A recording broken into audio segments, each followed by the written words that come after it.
akong i-give up siya or willing ako mag-take ng ibang career. And yun po yung like yung 7 months po akong walang work, tapos dumating po yung multihan ng Section 8. Andres, nauna sa iyo ang kakambal mo, of course, si Atasha, right? Nauna siya, she was ahead sa pagpasok sa showbiz. At that time kasi parang hindi ka pa decided na pumasok.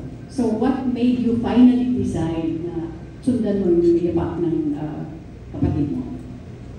Actually, prior naman, it was, we already knew, or we already kind of decided naman that it was going to go there, in that direction naman. Mas muna lang si Tash kasi also, she finished her studies before me. And we already knew in our hearts that we wanted to do this, and not only just do it for the sake of doing it, but also given the chance to really work hard and give our best with our craft, because we know that the industry is not an easy place, and you know our parents often would remind us that, but we both knew deep in our hearts that if we just worked hard enough and really gave our effort, talagang maybe sana if the Lord would give it, like, things could happen naman. And buti na lang naman, I'm so grateful and really I feel blessed na me and Tasha have been able to, you know, achieve some things in the time being that we've been. Para sa inyong dalawa, posible bang mag-in-love kayo sa isa't isa?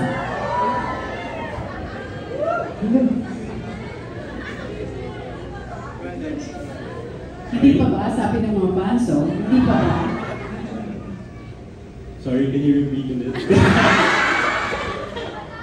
Kasi usually yung mga love teams, talagang nagkakatuluyan eh, di ba? Nagiging sila talaga. In your case, like what I asked earlier, posible ba kayong ma-in-love sa isa't isa? Although, sinasabi na ng iba, hindi pa ba? Like you said, kung possible, anything is possible. Pero, di ko na masabi. Asking? Same answer po. So, posible talaga. Malaki ang Hindi po chance. natin nasasabi, pero tignan po natin. Yung level ng friendship nyo ngayon, kumusta na? Nasa, in a scale of 1 to 10, nasaan na? Ako 11 ako. 11 na rin ako. No, pero totoo, kami ni Ash, we're very close na, and even on the set, on working days. I would like to say, or I would like to believe na we enjoy each other's company naman. And it's always a fun time. Mas naging comfortable po kami sa isa't isa ngayon. Okay. Ano ba? Alam ko dalawa na yung tanong, pero tatanungin ko muna si Direk. Direk, while doing this movie, sabi mo nga may Anthony magic, Anthony chemistry, but of course, meron pa rin kayong napapansin sa kanilang dalawa. Working with this two, kasi first time yun silang na-direct. Well, si Ashley nakatrabaho ko na before, so hindi na ako surprise sa kanya. Si Andres, actually, di ba naalala mo yung meron tayong scene na kailangan mong umiyak? Spoiler! Naalala mo bakit? Na kailangan mong umiyak. To be honest, na-surprise ako kay Andres kasi I had this thinking na may assumption ako na hindi siya nakakaiyak. Pero nung take one pa lang, binigay na talaga niya. So, di ba, parang surpassed my expectations. Balikan na kita, Andres. Ano ang pinagugutan mo dun sa iyak scene na yun? Para sa akin, I think really it's really the scene. Talagang, kasi malalim talaga yung scene, and kahit yung lines ko doon, talagang na-feel ko nung sinasabi ko. Kaya it was easier for me to release those emotions because I really felt the lines as I was saying it. Lastly, kasi kayong dalawa ang bida sa pelikula nito. This is your first movie together. Wala bang pressure na nararamdaman sa inyong dalawa? Kasi kayo magdadala ng pelikula eh. Ako po nung una, nung nagkaroon kami ng 12 million views sa first teaser, parang doon po pumasok yung pressure sa akin. Parang parang na-realize ko doon na hala, taas na expectation ng mga tao. Pero nung na-realize ko po na napapasukan ako ng pressure, kasi hindi ako naka-work ng maayos kapag under pressure ako kasi hindi ko nagagawa ng maayos yung trabaho ko. So, tinigil ko po agad siya and mas nag-focus po ako doon sa mga dapat po namin gawin. Andres. Ako naman, yes, kasi first movie ko to talaga and may pressure yan kasi dahil first naman. Pero sa tingin ko naman kasi mas na-excite ako talaga because this is my first film and acting project and really kahit noon pa naman nung bata pa ako, I always dreamed that one day I'll be on the silver screen and jumping from teleserye, from a series to now the silver screen, I can say that I'm in the middle of one of my dreams. And so for me, parang it's much more of excitement than pressure. But the pressure is definitely there and importante din yung pressure, if you want to do a good job and produce good work, you need the pressure in. Thank you so much and congratulations. Thank you. Thank you. Maraming salamat po kay Sir Moyo. Next, let's proceed with Abante Tonight, Roldan Castro. Good afternoon po. Okay, Direk, ilang percent po yung kinilig ka sa... Wait, kita makita. Ayun. Hello po. Sorry. Direk, ilang percent na kinilig ka sa Astin at anong eksena yun na pwede mong i-share sa akin? Ilang po? Percent na kinilig ka sa Astin at anong eksena yun?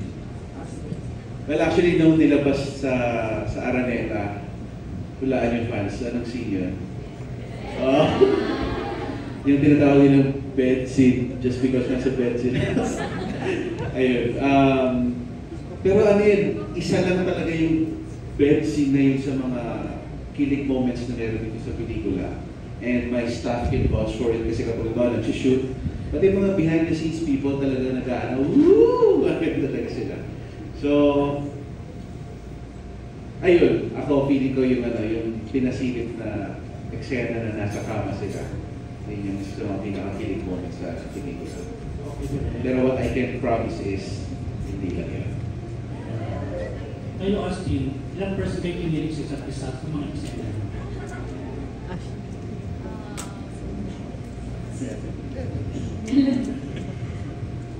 Ilang percent? Yes. 100%. Kasi yung mga kapag ginagawa po namin yung scenes, parang in-enjoy na lang po talaga namin yung moment. Parang hindi na kami nag-acting. Hindi in the moment nga. Method acting, di ba? Oo, tama. Parang mas nararamdaman ng mga audience kung ano yung emotions ng character. Andreas, hindi ka na. Ako naman sasabihin ko 100% din. Kasi mas nafe-feel ko talaga yung mga eksena na ginagawa namin. And I'd say, minsan masyado akong kinikilig. Yeah. Tapos Andres, ano yung na-share mo na kwento mo sa parents mo kay Aldo, kay Shirley? Nung natapos mo itong pelikula na parang memorable sa'yo, favorite mo, nahirapan ka, meron ka ba i-share sa akin? Usually kasi we don't really talk about naman like what happened sa mga eksena or ano nangyayari specifically sa set. Pero when I come home naman and I get the chance to talk to them, it's always just I share the experiences, the firsts and the lasts of working. I always often share with my parents like the feeling I get when I'm on set because I genuinely really love my job.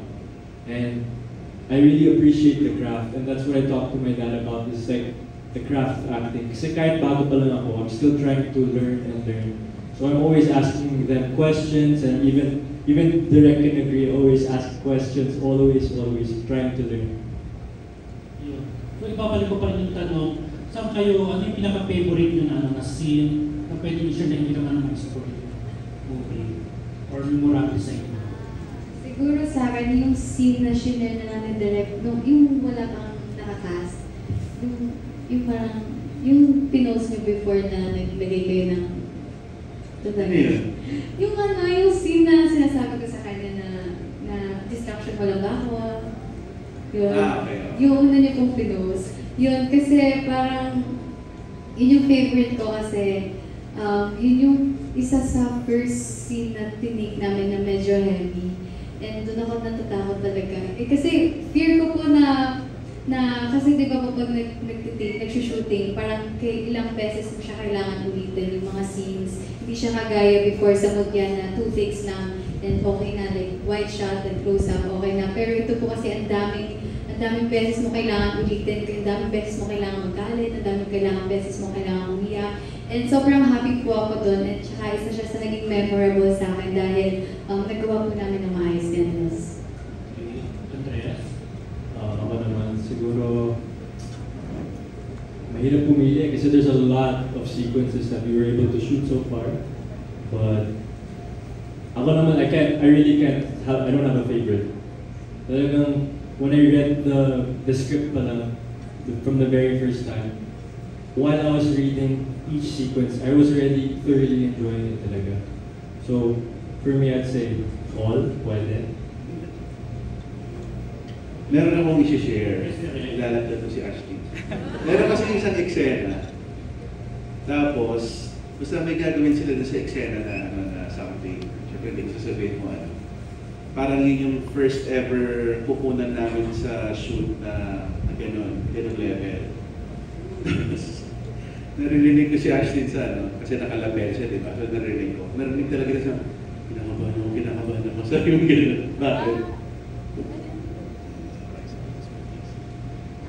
Kinakabahan ako kasi ang daming tao. Tapos gagawin niyo yun. Opo, hindi ako sanay na ulit. Pero hindi ko pwede sabihin kung ano yun. Basta ako, narinig ko lang si Ashley sa lapel ko. Kinakabahan siya para sa eksena yun. So yun pala, kasi maraming nanonood. Ngayon tatandaan ko nang may lapel ako. Nalilimutan ko lagi. Okay po, thank you. Salamat. Thank you. Maraming salamat po. Next is from Manila Times, Tessa Mauricio Ariola. Thank you. I dressed up for today. Sorry. I counted. Isang daan po yan. No, but seriously, I'm dressed. First, I just wanted to congratulate you. I'm sure the pressure on you and your sister has always been pretty heavy. Kasi alam niyo pareho that we've all had our eyes on you from the very beginning. Hindi naman, not to be critical, but I'm sure there's also a mix of affection because of your parents. No? But I can really tell from how you're here at the press conference today, and especially on screen, you've become so comfortable in the Andres, the actor, no? When you answer questions, and even more so, pati yung acting mo in the clips that we saw from the movie has really greatly improved, no? And it seems you're really comfortable Thank you so much. with what you're doing. My question is, of course, there are always factors, no, that lead us to where we become better, no? Hindi ko rin ipupush, pero what are these factors? Kasama kaya din si Ashley, na siya sa lahat-lahat ng artista na babae, siyang naging mong leading lady. So what are the factors and where does Ashley fall in those factors that have made you become what you are now?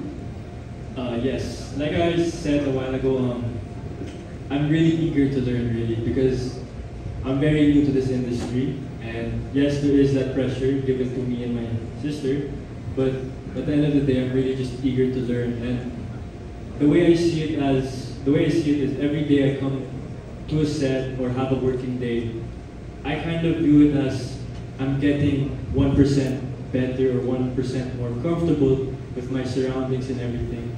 Definitely, I would say from a year ago, it's been a big jump, it's been a big difference, and I've learned so much. But that's because I'm very active always to try to learn new things in the industry. Like, kahit noon pa naman, hindi naman ako singer. Tapos bigla I had to sing and I had to learn, and it's all just a learning process, and I'm enjoying it because I really love this job. I really admire my craft and all. And where Ashley comes in the picture naman is, she's definitely a big factor in my journey as well, because she allows me to be more comfortable at times. There were times where I'd do certain events or something solo, but I know in some cases when I'm with Ash, I feel a lot more relaxed. So she definitely has a factor there. And of course, si Direk din, in the few amount of days that we've been shooting the film, I've been very proactive as to trying to learn really, not only just the acting process, but diba Direk, even behind the cam, with even the shots and everything, and even with our DOP in the film, I often ask him questions about the angles and the lighting and the shots, because I'm just really trying to be a sponge and soak up like all the knowledge. Thank you, and we've always appreciated how humble you have been, and I think that's also a big factor now. Yes, thank you so Very much. well now.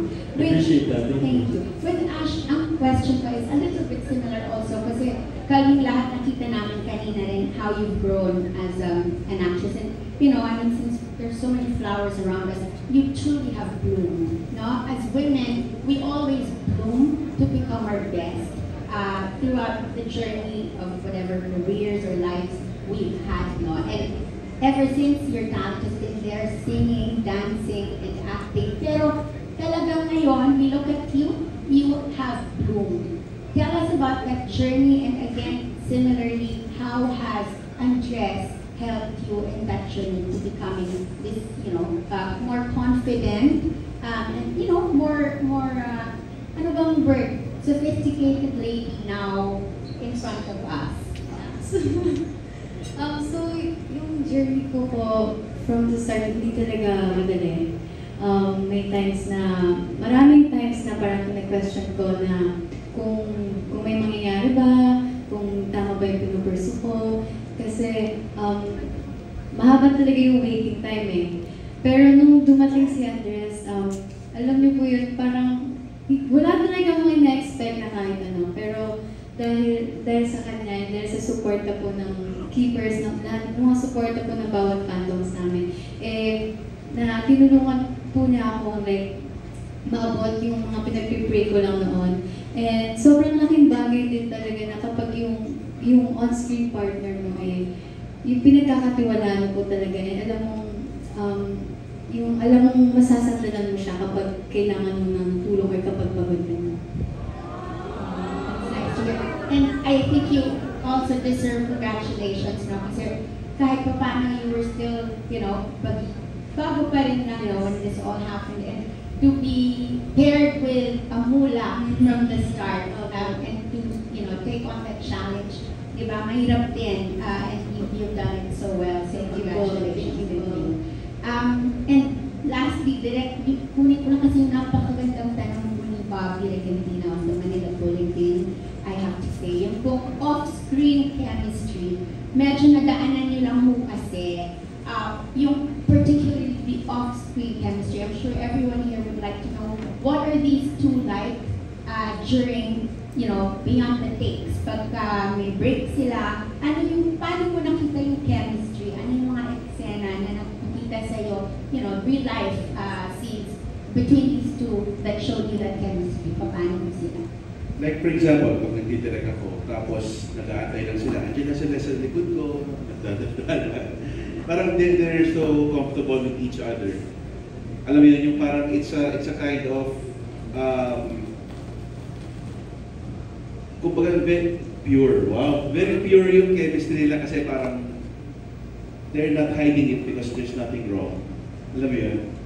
So, ayun, so mga little things na gano'n, nagkukulitan sila sa likod ko, nagtutulungan sila sa lines nila. So talagang, alam mo yun, talagang team sila.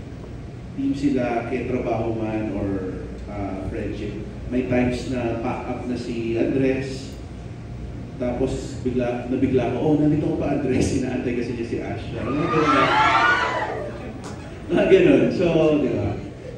Kapag gano'n na sila komportable behind the scenes, how hard can it be na dalhin yun on screen? We agree, and if anything, what si Bob dito, we've been brought back to our 16-year-old selves. So, salamat, kasi kilig na kilig silang lahat. Thank you so much. We look forward to seeing the film. Thank you po. Beautiful set of questions. Maraming salamat po. Direk, gusto mong pag-usapan yung hinihintay ni Andres Ash? Gusto mong palakihin natin? Sige, palakihin natin. Palakihin natin, pag-usapan. Maraming salamat. Next up is from Philippine star, Dolly Ann Carabahan. Hello. Hi, Andres. I was texting your Hello, Miss dad. Dolly. I sent him the video and he said he's very proud of you. Your dad. That's why wala nang makeup. Anyway, my question is, what love advice do you find hard to follow? What love For both advice of you. do I find hard to follow?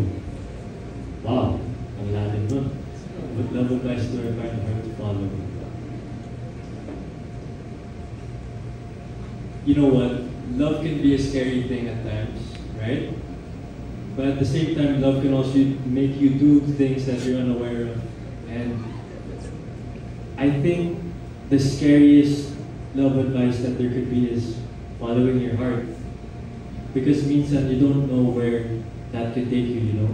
It could take you to, you know, a different set of experiences, you know, either the, like I said earlier, the highs and the lows of love. But overall, it's a journey. And I think that's the scariest part about it. Or do you follow just the same? Sorry? But you follow your heart when the time comes. Ako naman, I always believe that, you know, yes. kahit nakakatakot naman, di ba? No, kahit nakakatakot talaga, you gotta follow your heart talaga. Because it's what tells you, you know, what's right and what's wrong. You know what I mean? And it gives you a sense of, how do I say this? It gives you a sense of purpose in life as well. Because in everything we do naman in life, everything that we're passionate about, everything that we like or we love, it's all out of love talaga. And I think anything that's made, it starts with love. So never a half-hearted, whole heart. About Ashley, thank you.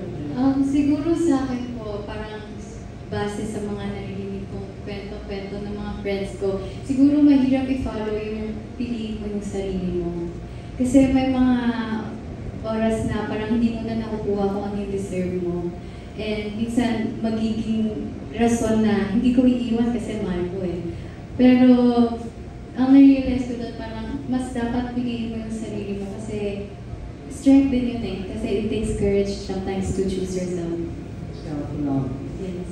Thank you. Further nabanggit ng colleague ko din si Eugene Assis na possible po si Andres and si Ashley maging next Galion P.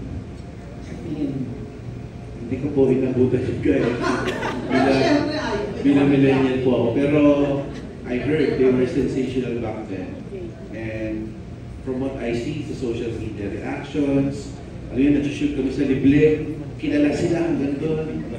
Talagang tumitili yung mga tao doon na sa mga lugar na hindi mo expect na aabot yung Vivo 1. So, ganun sila ka-sensational. Global din. To think na wala pa silang 1 year as a love team, tapos ayun na, hindi pa lumalabas sa TV talaga, sa pelikula. So, I'm excited for their path. Kasi sobrang, kung ganitong level pala, very intense na yung impact nila sa mga tao. How much more kapag meron na silang teleserye sa national TV, kapag meron na silang tuloy-tuloy ng movies, di ba? Thank you. Yeah. Thank you. Thank you po. Definitely gonna be a colorful journey ahead para sa inyo dalawa, guys. Alright, next to ask, we have from Random Republica, let's have Ms. Kate Nahar. Hi, good afternoon for Ashdres. Na-mention kanina yung global fame. So how do you stay grounded? How do you remind yourself na wag umakyat sa ulo? Sa akin, hindi ko kinakalimutan kung saan ako nanggaling. And lagi kong iniisip na kung nasan ako ngayon, hindi yun dahil sa akin, kundi dahil sa mga tao nasa paligid ko na tumulong at naniwala sa akin. Ako naman, para sa akin, I think really nothing has changed. You know, we still come to work and we still want to do our best for the people that support us and that have been supporting us. Really, of course, this is our job, but we do it for all of you guys. Really, we want to put out stuff for you that you can enjoy, really, and we just want to work and give our best for you all. Thank you. And for Andres, nabanggit Excuse me, can I add something lang related lang to? I'm actually surprised na sa level of tiredness na meron sila sa sunod-sunod nilang ganap. I actually appreciate them so much na hindi mo sila makikitaan ng attitude sa set or ano yung wala sa mood. So, sana i-keep nyo yan kapag mas lalo kayong sumikat kasi that's one of your strengths. Nice, thank you. And Andres, kanina na-mention your showbiz royalty, diba? Pero you have started to prove yourself and make a name for yourself. How does that feel? And nasan yung parents mo rin dito sa nangyayari sa'yo?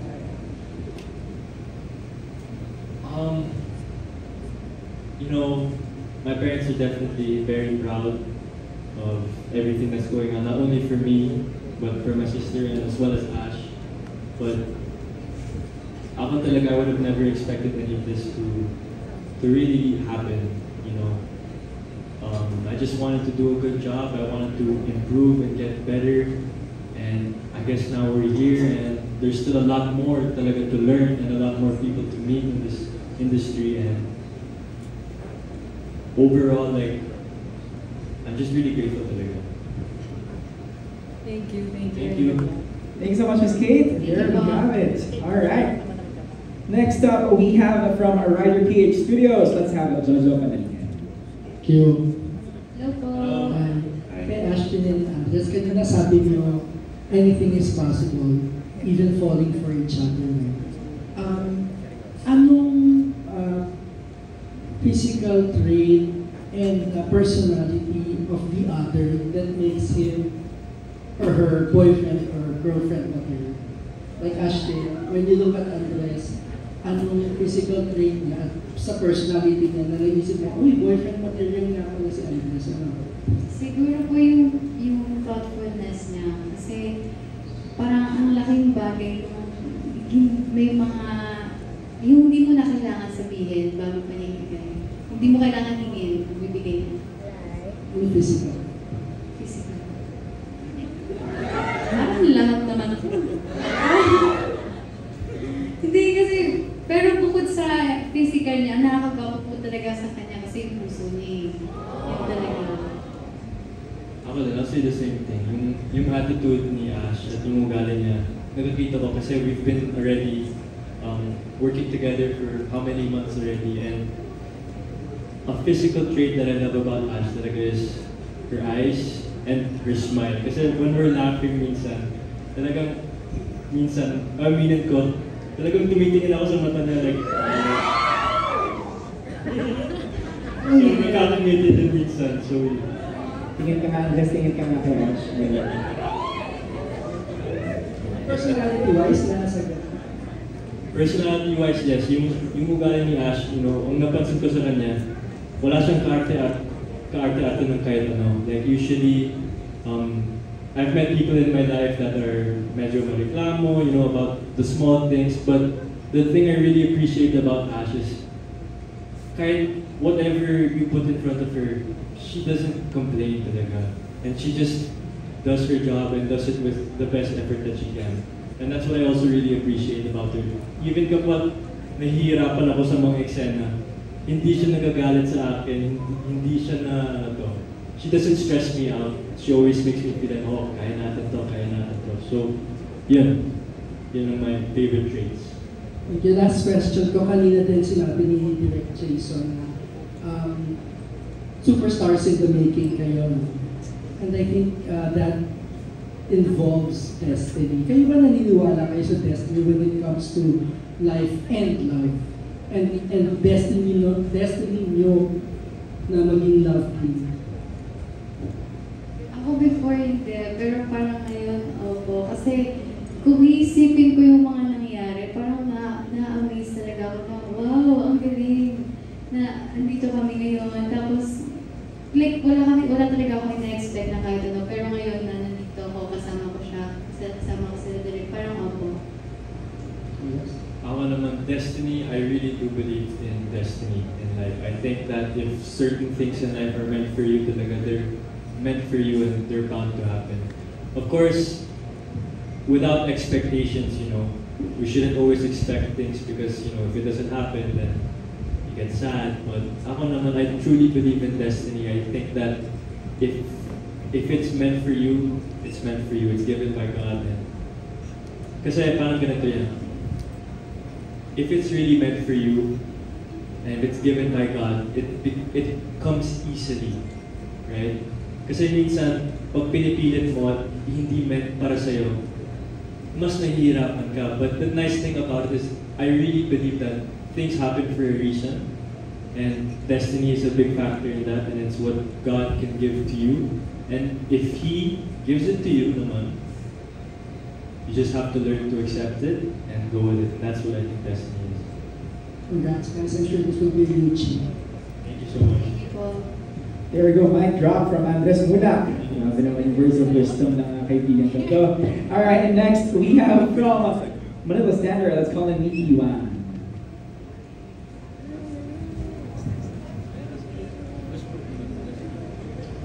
First of all, congratulations, Direk, and over to you. Hello po.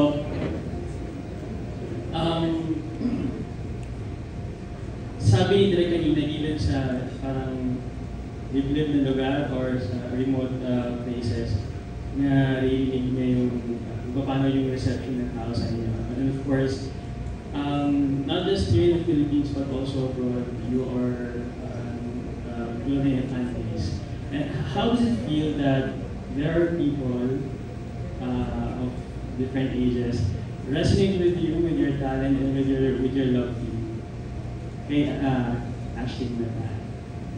Ako sobrang super grateful po ako kasi iba-iba nga po tulad po sabi niyo kanina, iba-ibang edad yung mga sumusuporta po sa amin. And sobrang hindi ako makapaniwala na minsan mga bata yung nalapit sa amin, minsan teenagers, tapos minsan yung mga magaganda ng mga gagandang tito, tita, ayun. Kaya sobrang nakakatuwa po kasi minsan iniisip ko, bakit kaya nila kami minamahal ng ganito na, bakit kaya nila kami tanggap ng buong buo. And sobrang nakakatuwa lang po talaga isipin na parang ang dami ko biglang mommies kasi like, kahit mga big or small wins ko po talaga, sabi ni Andres, nandun po sila and sobrang happy nila. And ang pinaka nakakatuwa po doon, pag mga nababasa ko, pinagpe-pray po nila kami. Parang yun yung sobrang na-touch ako doon na pinagpe-pray talaga nila kami. Kaya, thank you po. Yes, yun nga. The support talaga, it's been unreal. Di namin na-expect ko talaga. Kahit from the start, di namin na-expect talaga. And to everyone that supported us of all ages, it's eye-opening din kasi parang na-realize ko na, oh, okay, like different age groups appreciate us and enjoy us and are fans of us. And kahit yung mga edits na nakikita ko and yung mga comments, the few comments that I've seen and read, it really nakakatuwa talaga because I would have never expected that it would get to this point really. And I'm just really overall thankful for all of them. And also, it's so nice that we really appreciate each other as an on-screen partner. I'd like to ask them, I'd just like to piggyback on the title of the film. Isang daan bulaklak para kay Luna. Unless if you were to give what kind of flower to Ashley, what kind of flower is it and why? Bigay mo lang kanina. I think I said it before, but I would give Ash, like I just gave her kanina, a white rose talaga. Because for me, I think a white rose is the most beautiful flower talaga. It symbolizes... Ito yung Andres. Ito yun. For the case Kasi ni-address ko kay Ashley na hindi siya part ng props. So, 100 ba to? Direct wala sa script yun eh. 100? Hindi 100. Pero, yeah.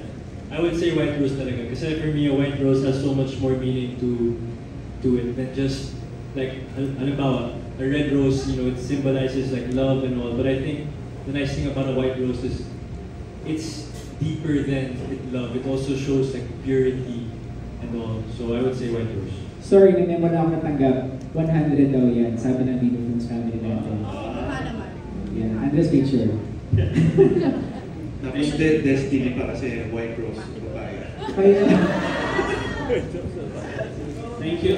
Siguro, Derek, bonus question na lang. Why do you think the characters in this film really fit both Andres and Ashley? Well, kung ano yung backstory nitong project na ito, nauna ko siya na-conceptualize na wala pa talagang actors in mind. Pero, nung pinitch ko siya sa Viva, si Andres na yung pinopropose ko nun, hindi pa siya nag-artista talaga nun. Tapos, hindi binigay sa akin ng Viva kasi parang in the middle of going through workshops siya. Kumbaga parang pinapahinog pa nila si Andres. Tapos, so for about 2 or 3 years, nakashelve lang yung project. And then, nung finally, nagkaroon na sila ng kasagsagan ng mutya ng Section E. Ni-revive namin yung project. Tapos, ganun din, nagustuhan ng dad niya, diba? Tapos, hinahanapan din ng Viva ng project yung Ashdress kasi, yun nga, sensational sila yung reception ng mga tao sa kanila. So, bagay sa kanila kasi parang ang lapit sa personality nyo. Kasi si Andres, sa nakikita ko, parang, hindi naman siya introvert, pero alam mo, hindi siya yung parang jock tayo na lalaki. Goofy siya on set, lagi siya nag-make faces sa camera, at binibidyohan ko yun, nire-release ko yun one day. Tapos si Ashley naman, she always struck me as someone na, alam mo yun, parang resilient, strong woman. Tapos ipapartner mo pa dun sa acting ability nila. Parang sa ganun mo nakikita na bumagay talaga sa kanilang character. Aside from bagay sa real personalities nila, you really know their craft. Napakita ba natin sa mga tao na gano'n talaga sila, workshops talaga sila na intensive under Sir J. Cruz for, 7 days, 5 days? Oo, gano'n, 8 days to really prepare for the role. Yun. So, dahil sabi ko, mixture of bagay sa match dun sa real personalities nila in life at saka dun sa intense love nila for the craft. And also, it must be destiny. If I may add as well na the first time na nakuha ko yung script, nung binasa ko talaga, from the very first page, I could not put it down talaga. Kasi parang na-imagine ko yung sarili ko sa mga lines ni Rafi at nakakita ko din yung pagkasalita ni Luna kay Ash din minsan. And parang habang binabasa ko, mas lumalabas na yung emotions ko habang binabasa ko yung script for the first time. Kaya I knew at that time na wow, ang galing ni Direk mag-write, you know, and I had a feeling na, okay, ito yun, like, this is the right project. Thank you and congrats. Good luck with the film. Thank you. Thank you po. Thank you so much. All right, next up, we have from Anong Ganap. Let's have your Erwin Agawa. Hello guys! Okay, tulad sa movie niyo. Okay, so, since nagkasama na kayo sa Mutya, so, kamusta naman yung first day of shooting niyo or Minamahal? Kaya kung konting kwento. Kinabahan pa ba kayo or first day? Any memorable? Siguro mas more kinakabahan para sa pagkapako sa character kasi nangangapa pa ako sa character. Pero with Andres, parang sa kanya ako nakakuha ng assurance na, oh, kaya mo yan. Yun, sa kanya ako nakuha yun. Assurance. Yes. Yes. The first few days ng shooting namin was not easy, pero nag-enjoy kami talaga. Yung mga first few sequences were, diba, direct medyo mga mabigat na eksena. Mabigat. Inuna namin. Yung mga first 5 days ng shoot, it was all mga mabigat na eksena. So, syempre, kinabahan kami. But overall, since we enjoy what we're doing and we enjoy the craft of acting, we were able to get it done and do a good job, I hope. And last question, anong Paano kayo nakarelate sa mga characters mo sa film? Paano kayo nakarelate? Ano medyo pareho sa mga characters? Hindi na. So tingin ko kasi si Rafi, you know, he's a very shy person. I don't want to say din na he's introverted. Parang ako dati nung nasa high school ako, I was not super extroverted. I was medyo shy, tahimik lang talaga. Tapos parang, I don't want to spoil it. But yun nga, parang nung high school ako, I was a little bit shy, you know, and as I started to work here in the industry, I started to learn more about myself and I guess bloom to who I am today. Bloom, flower, reference. And yun, I think it's very similar, ako naman, I think it was very similar yung character ko ni Andres kay Rafi, at least in the idea na how nice he is and how thoughtful Rafi is. I think it applies to me as well. Po, siguro sa akin, parehas kami na alam kung hanggang saan or kung hanggang kailan lang dapat yung mga bagay-bagay. Yung parang hindi namin pinipilit kung ano yung para sa amin. Thank you. Best of luck. Thank you po. There we go. All right. Last on the list, we have from Pika Pika and Abante, Miss Ana Pingon. Sorry, hello. Hello po. Hello. Marami na kami nakitang love teams sa pagpa-coverage namin sa showbiz. Ang kalaban usually, lalo na pagsikat, burnout. Paano nyo kaya malalabanan yan? Pagod, yung burnout. Ako naman, ano kaya? Burnout, di ko pa masabi. Kasi I'm very new din. So, right now, habang may energy pa ako, habang bata pa ako, I'm trying to really make the most. And I'm sure also Ash, diba? But, yeah, go. Pero siguro kung darating man po yung panahon na yun, siguro iisipin namin kung bakit kami nagsimula, kung bakit namin gusto yung ginagawa namin. Kasi darating talaga yun eh, parang minsan mapapagod ka, iisipin mo kung tuloy ko pa ba ito, ganyan. Pero kung aalalahanin mo kung bakit mo gusto itong ginagawa mo, parang mababago yung mood mo, mababago parang ma-revive yung eagerness mo gawin ulit yung trabaho mo. Next question. At ko lang po, it helps din siguro, although it helps din siguro na they really like each other's company. So parang nag-lift up na each other in spite of the stress. Diba? It helps kasi pag ganun, diba? So imagine mo lang, halimbawa, hindi nila gusto yung isa't isa, tapos nandito sila sa ganito trabaho. Talaga mag-a-attitude sila. Pero yun, I think it's, aminin nyo, nakakabawas ng stress. You like being in each other's company because you support each other. Yun nga, if I may add na parang, when I'm with Ash, halimbawa kapag nasa-stress ako sa mga eksena or mga trabaho namin, mas na-feel ko na, okay, kasama ko si Ash, so I can always, work with her and there's that dynamic. Or minsan kapag nasa-stress si Ash, tinutulong ko din siya in those times. And it's a team effort. We help each other, Next question. In some level, minamahal nyo na ba ang isa't isa? Pakinggan mo na. Yes, today. Alam mo na? Yes. I mean ko talaga, like, there is love talaga. Because we have this bond, the amount of time that we've worked with each other and everything.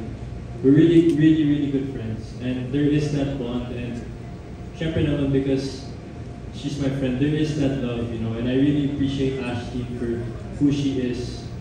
And definitely, I would say that she's helped me so much in my journey because kahit bago pa ako, she makes it easier for me to work in some of these sequences, and yun, ikaw. Ako, Same po, syempre may love din. Kahit sino love. Hindi, syempre love namin si Direk. Totoo yun, kasi mas makapag-work kayo ng maayos if love niyo yung isa't isa. And sobrang thankful talaga ako na ang kasama ko ngayon ay si Andres. Kasi sobrang mas magaan talaga, tulad mo na sabi ni Direk, mas magaan magtrabaho kapag trust mo or comfortable ka sa partner mo. Thank you po. There we go, and I think that wraps up our Q&A session. Palakpakan naman natin lahat, pero I'd like to add lang, di ba kanina tinatanong nila, bakit kasi tingin niyo minamahal kayo ng mga audience niyo from kids to teenagers to adults? Kasi feeling ko in a world full of pretentious people, where you can wear a mask, you never try it. Sa lahat ng mga ginagawa niyo. Take it from me. Palakpakan naman natin guys, all of the media friends na nagtanong, and of course, Direk, and of course, Ashton, and of course, Andres. Palakpakan natin sila for being able to answer all of your